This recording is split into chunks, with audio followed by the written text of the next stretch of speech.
You can have a productive garden that's also water efficient by utilising a method called no-dig.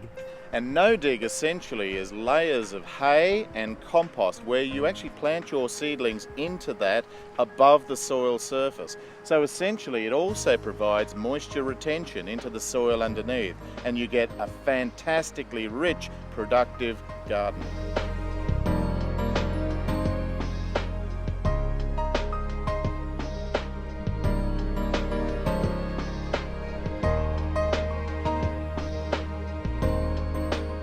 So no-dig gardens are actually made of layers of compost essentially and hay in between those. So essentially the layers are 100 mil, 150 mil of moistened hay, followed by 50 mil of good quality compost, and you make around about 3 layers of those.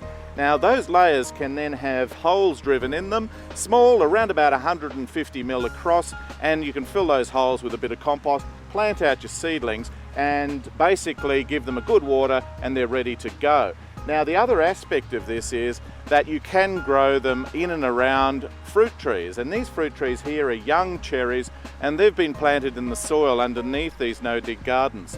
Now the advantage of that is that they'll get fed by the no-dig garden and it will hold that moisture in for the cherry trees and allow them to grow.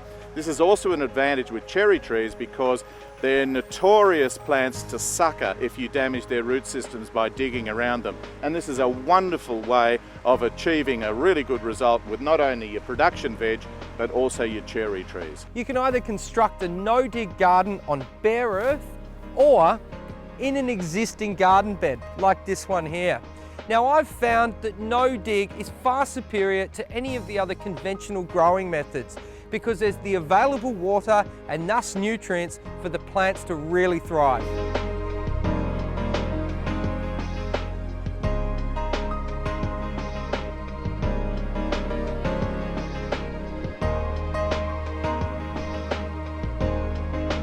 This method of gardening may seem involved, but it's actually not, and the results you get from it are quite astounding.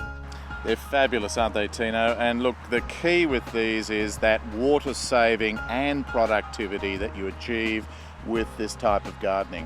Everybody should have a go.